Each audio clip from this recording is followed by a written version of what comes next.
Welcome back to Between Two FARS.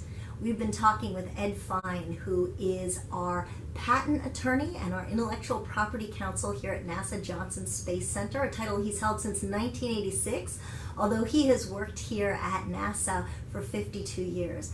I really would like to explore a little bit about data rights this time. Can you talk to us a little bit about what we need to be aware of in terms of data rights? Yeah, a lot of times when a contractor comes to the table, they have data that's been developed at private expense, and they have certain rights in that data. I mean, they've spent their own independent funds developing stuff, and that may be the reason we selected them for the contract.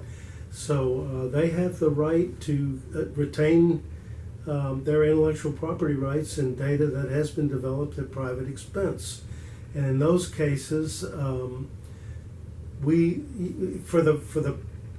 don't, as a government agency, expect a contractor to give up all of their trade secrets just for the price of doing business with the government. Now, wait a second. Earlier, you told us on an earlier episode that we were a title-taking agency. Can you tell us how that differs from these data rights? Yes. When we're talking about title-taking agency, we're talking about invention rights.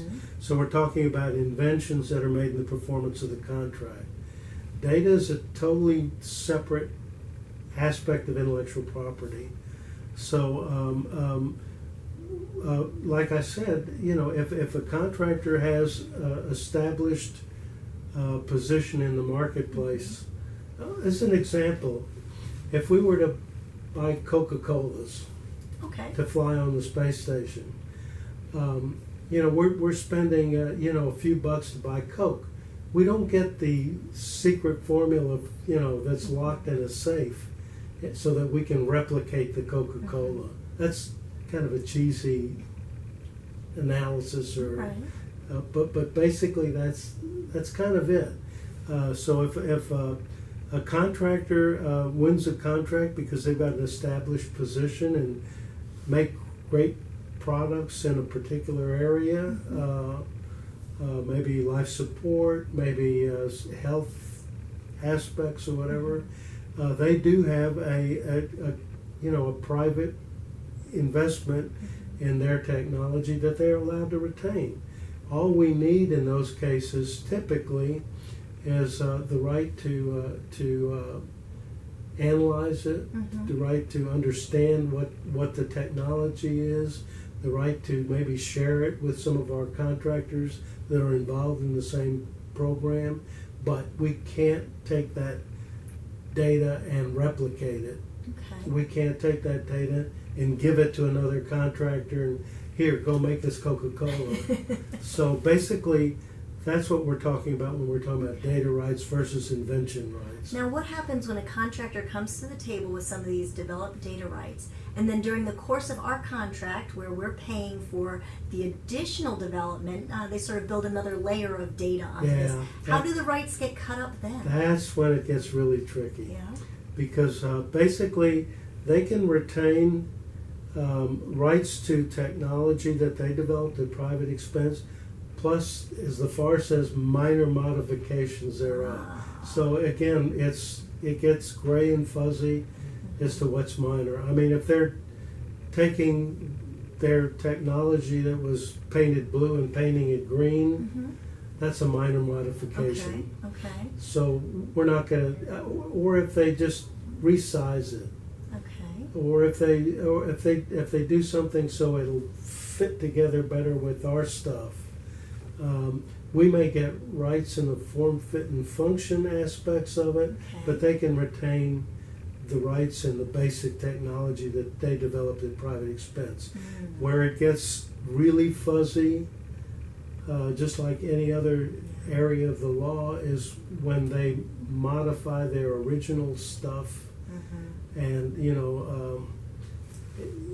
over a period of many, many years, they may have spent $12 developing their black box, and we've put millions of dollars in developing a really fancy black box. Where the rights lie, and that's where it gets tricky. It does seem to be very complicated, very driven by who funded the effort. So I imagine their accounting department is that where a lot of the records come in if Well, you're arguing over who owns what? You bring up an interesting point, Mordecai, because all of our clauses don't talk about funding except with respect to previously developed at private expense. So if it's a no-cost contract, as an example, Mm-hmm. and the statement of work says develop a widget, Mm-hmm. even though, or it can be a cost-sharing contract.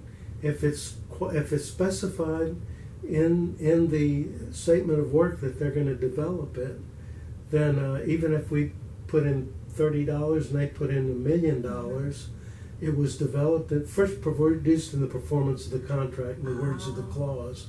So we get unlimited rights in it. Oh, that's terrific. So it's not only the cost, but the time period in which it was It developed. has to be previously developed at private expense for them to be able to claim that it's their intellectual property. That they have limited, we get limited rights to the data. They retain ownership. And by limited rights, that's the right to share it with people who we need to share it with under protection for the purposes of operation or maintenance or safety. Mm-hmm. But we can't remanufacture it with that data. So It's we'd be another using that source. data with maybe some of our other contractors who are running safety tests. They need to Exactly. know the form, fit, and function data as well as Well, maybe some of and the they may underlying- need to know the guts of the thing. They may need to have access to their proprietary data to perform their aspects of the contract or safety. So basically, we have those rights, but the main thing we can't do is remanufacture it or have it manufactured for us Yeah. by another source. All right. Well, data rights get complicated very quickly.